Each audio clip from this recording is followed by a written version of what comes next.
Homilia del Reverendo Padre Noé Antonio Romero, señor párroco de la Iglesia de la Inmaculada Concepción del Santísimo Sacramento, sede de la Capellanía Latinoamericana en Torino, Italia, del domingo el 6 de noviembre del 2022.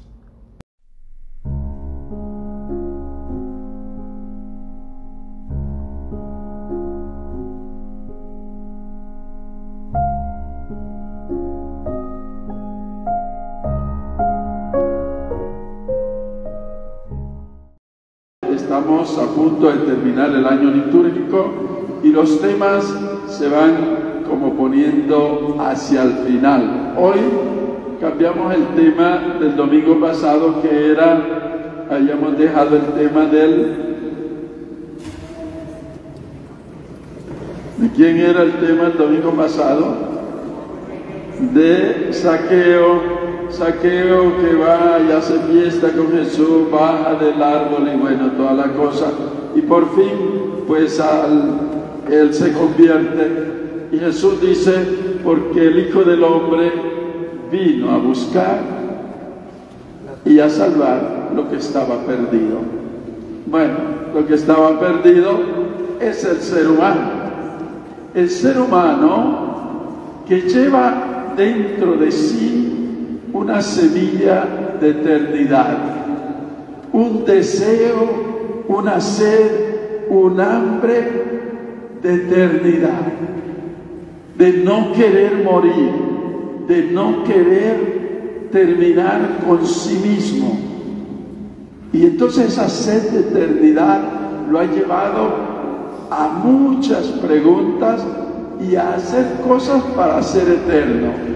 Pensemos en los antiguos, no cristianos, no estamos hablando aquí del cristianismo, pensemos en los antiguos faraones, en los antiguos egipcios, cómo ellos se momificaban para ser eternos, cómo ellos preparaban su tumba de manera que todo fuera eterno y hasta le metían el gato ahí, ¿no? Para aquellos que tienen su gatito, su perrito, ¿no? Si se moría el cliente había que morir. A veces moría hasta el esclavo. Hasta el esclavo tenía que morirse con el jefe, ¿no? ¿Para qué? Para que se fueran todos a la vida eterna. ¿Qué era la vida eterna? Pues nadie sabía, pero lo importante era tener esa inmortalidad, ¿no? Todavía hoy en nuestros días tenemos a Lenin, ¿no? En Rusia, que lo tienen embalsamado y no lo entierran ni lo queman, porque están esperando a ver si la ciencia un día le da respuesta a este problema que se llama muerte. Y entonces, esta sed de eternidad siempre ha existido. Desde que está el ser humano en la tierra, ha existido. ¿No lo recuerda el Génesis del 1800 antes de Cristo, más o menos el escrito del libro del Génesis, 1800 años antes de Cristo? Nos lo cuenta el Génesis. En el momento en que Adán y Eva pecan, la serpiente les dice, porque Dios no quiere que sea como Él, eterno. Porque le dice, no es cierto que Dios les ha dicho que se van a morir si pecan, si comen del fruto. No es cierto.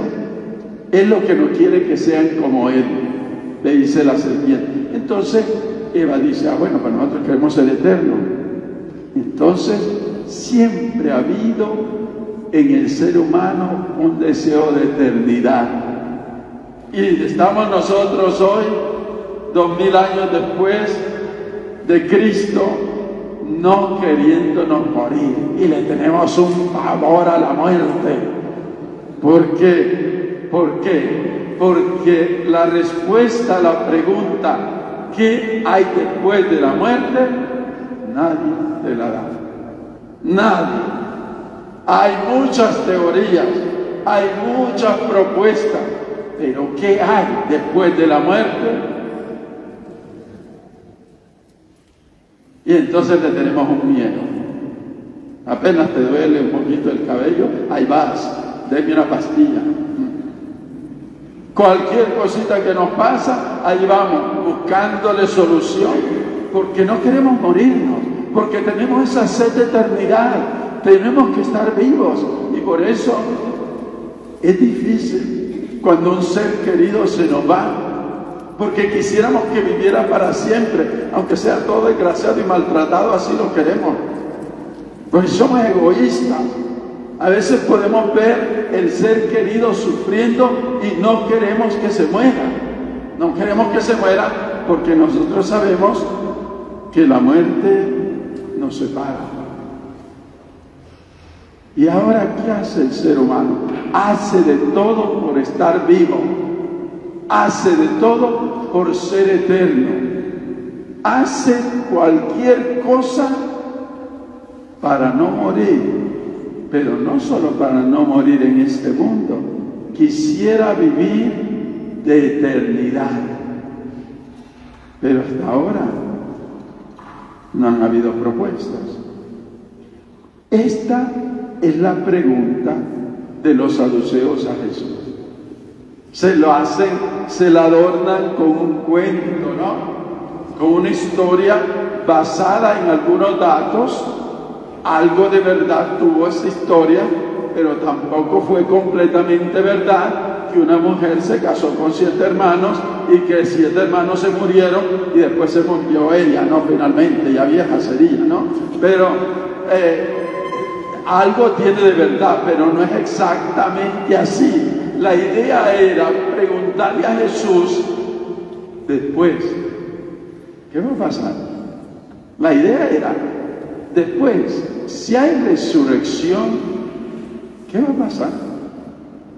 Oye, la pregunta que todos nosotros tenemos es la pregunta que cualquier ser humano se hace. ¿Qué hay después de la muerte? ¿Qué va a pasar?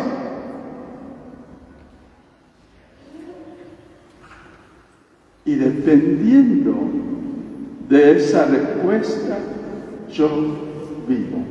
Porque esa respuesta es personal, de hecho es individual. La crea o no, me toca a mí creer o no, si hay eternidad. Y dependiendo si creo o no, así vivo. Si yo creo que esta vida es solamente aquí, para hoy y ahora, entonces yo voy a vivir así. Voy a vivir siempre buscando ser feliz aquí. Porque aquí y ahora yo tengo la vida. Pero si yo creo en una vida eterna, voy a vivir preparándome para esa vida eterna. Entonces la respuesta es importante para nosotros. La respuesta es crucial para nuestra vida, porque dependiendo de esa respuesta que yo tenga, así voy a vivir cada día. Hoy Jesús nos hace una propuesta. Hoy Jesús nos dice, sí hay una vida después, pero eso depende de cada uno si la quiere creer o no.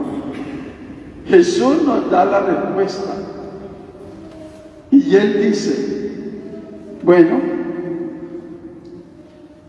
cambiemos de lógica, dice Jesús. Una cosa es el plano físico, terreno, humano, y otra cosa es después de esto. Hay para Jesús una realidad del mundo, una realidad humana, y hay una realidad supernatural más allá de este mundo que ustedes, como diría Jesús, ustedes tal vez no la conocen, pero yo sí la conozco. Y entonces le dice a los saduceos, bueno, ustedes saben que aquí, en este mundo, dice Jesús, los hombres y mujeres se casan. Al otro lado, no funciona así. Al otro lado, se acaba todo esto de ser romántico, ¿no? Al otro lado, ya no te debes de preocupar si tienes pareja, si no tienes, si eres single, si no tienes, no importa. Allá se acabó. Si aquí te dio lata tu pareja, allá se acabó. Ya no hay, se acaba. Por eso nosotros tenemos el dicho famoso que no está incluido en el rito del matrimonio hasta que la muerte lo separe. Eso no está escrito en el rito del matrimonio. Allí en el rito del matrimonio decimos nosotros, haciendo la cruz en las manos derechas unidas de los esposos, decimos: lo que Dios ha unido, que no lo separe el hombre. No decimos no hasta que la muerte lo separe.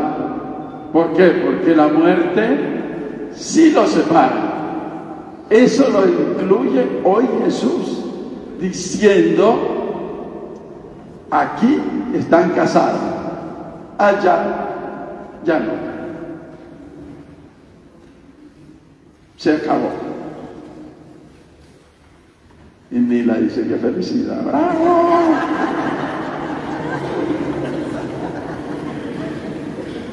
Algunas de ustedes, algunas están llorando ya, ¿no? Están pensando: ay, ya lo quería tener todavía. Amor eterno, como dice Juan Gabriel. No, amor eterno ni que nada, ¿no? Amor eterno. Es que el amor eterno es Dios, y el que nos va a unir allá es Dios. No es que no nos vamos a conocer, pero Jesús dice una cosa muy bella: allá son como ángeles, son hijos de la resurrección, son como ángeles. Ya no tienen necesidad de procrear.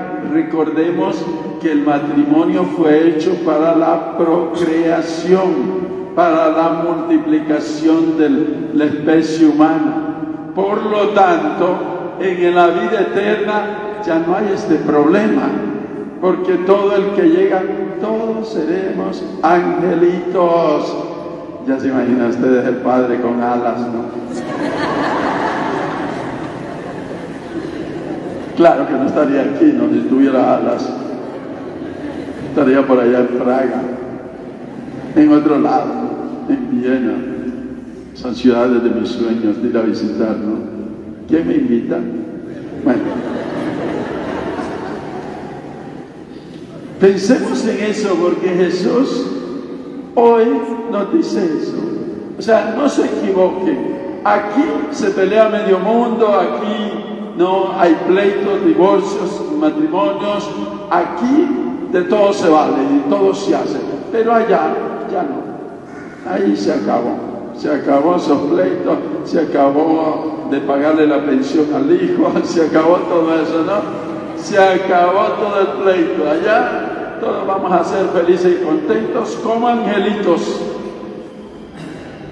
Además, dice Jesús, además, hay otra cosa. Dios, y en la palabra de Dios dice, ¿no? Si como ellos, los saduceos, le dicen a Jesús: Moisés nos mandó, entonces Jesús le responde con Moisés, que era la ley, ¿no? Recordemos que la Torá, llamada así la Biblia hebrea, la Torá eran los 5 primeros libros de la Biblia. Y en la Torá, en la Biblia hebrea, estaban estas indicaciones, ¿no? De cómo se tenía que casar el hermano mayor primero, y si se moría el hermano mayor y no dejaba hijos, el segundo tenía que casarse con la viuda, y después el tercero, y todos los que venían detrás, ¿no? Era bueno ser mayor, ¿no? Ser hermano mayor, porque el primero que se casaba, y el otro, ¿no? Le tocaba contentarse con la viuda, ¿no? Imagínense si era fea. No. Y el otro ahí, bueno, pero me toca, ¿no? ¿Qué vamos a hacer? Como que Dios me toca bailar con la más fea. ¿Qué vamos a hacer? Sí. Le tocaba pobre, ¿no? Pobre, menos mal que no, el mayor se la llevaba bien porque él escogía, ¿no? Pero ya el segundo no. Bueno. Entonces, Jesús le responde con el mismo Moisés, con la ley, y le dice: la Torá también está escrito este pasaje, dice Jesús, que está en el Éxodo, ¿no? El de la zarza ardiendo, se recuerdan, ¿no? Cuando Moisés, que se había huido de Egipto por miedo que lo mataran en Egipto, que el rey y el faraón lo descubriera, que él era hebreo y que había sido crecido como hijo de la hermana del rey, del faraón, y entonces él tenía miedo que lo descubrieran porque él era hebreo, y se va a huir, se casa por allá con la hija de Jetro en Madián, y allá él es donde recibe, cuando está cuidando el ganado de su suegro, dice el texto del Éxodo, estaba en el desierto, en una zona semidesértica, y él ve este arbusto ardiendo en llamas, pero lo curioso de que le parecía a él era que el arbusto no se consumía, sino que quedaba intacto a pesar de las llamas. Él se acerca, escucha una voz que le dice: Moisés, Moisés, no te acerques, quítate las sandalias, porque la tierra que pisas es tierra sagrada o santa. Y entonces él escucha, él dice: ¿quién eres, Señor? Y él dice: no, yo soy el Dios de Á, y he oído el clamor de mi pueblo, y quiero que tú vayas a liberarlo de Egipto, de la esclavitud de Egipto. Entonces Moisés le dice: ¿y cómo te llamas? ¿Qué le digo a los israelitas? ¿Cuál es tu nombre? Y le dice: yo soy el que soy. Yo soy, es mi nombre. Moisés dice: bueno, gracias, tanto ayuda, ¿no? Yo soy. Ah, bueno, yo soy, le manda. No. Bueno, le dice Dios, diles así: yo soy el Dios de sus padres, Abraham, Isaac y Jacob. Lo curioso es que le dice algo que tal vez era inesperado. Nosotros tenemos un vocabulario que no nos ayuda a esta esperanza cristiana, ¿no? Es que decimos: el finado tal. Y lo que es finado es terminado, es olvidado. Todo viene del latín. Todo lo que es hado es pasado. Y cuando nosotros decimos finado, estamos diciendo que está terminado. Finado, ha terminado. Y cuando nosotros llamamos a nuestros seres queridos como finado, los estamos poniendo en el fin. Ya se acabaron. Allí, en esas palabras de Dios a Moisés, no le dice del finado Abraham, del finado Isaac, del finado Jacob, sino de Abraham, de Isaac y de Jacob. ¿Por qué le dice Jesús? Y lo explica Jesús: porque Dios no es un Dios de muertos, sino de vivos. Para Él todos viven. No hay cosa más grande que esa. Para Él todos viven. Nosotros decimos: tenemos la foto de nuestros seres queridos difuntos aquí, pero para Dios están vivos. Para nosotros han muerto. Para Dios viven. Viven todos, ellos y nosotros. Ellos y nosotros delante de Dios, todos estamos vivos. Y uno dice: entonces así. Entonces, esa es la esperanza cristiana. Por eso nosotros celebramos los difuntos. Por eso nosotros rezamos. Por eso nosotros es que a veces soñamos a nuestros seres queridos difuntos. Por eso es que nosotros los creemos vivos. Porque viven, porque no es mentira. Porque hay algo allí que nos dice a nosotros que nuestro ser querido no está finado y que debemos de cambiar cierto vocabulario que no nos ayuda a vivir con esta esperanza, que nuestro ser querido no es finado, sino que es fulanito, así con su nombre, que no está conmigo. Es como cuando está lejos. Ustedes que dije, el que está lejos, y después dije su nombre. No, usted dice su nombre y cuando le preguntan dónde está, no está. Yo, por ejemplo, a mis padres, yo no hablo como finados. Yo digo mi mamá y mi papá. Y cuando me preguntan dónde están en el cielo. Bueno. Pero yo no digo finado. Porque debe ayudarnos a nosotros a entender que nuestro ser querido no se ha terminado. Que no es que solo vive en mi pensamiento, en mi corazón. Vive para Dios y vive eternamente, porque para Dios todos viven. Lo dice Jesús. Esa es la respuesta a la gran pregunta. ¿Qué hay después de la muerte? Vida. ¿Qué hay después de la muerte? Hay vida. Pero esto es cuestión de fe.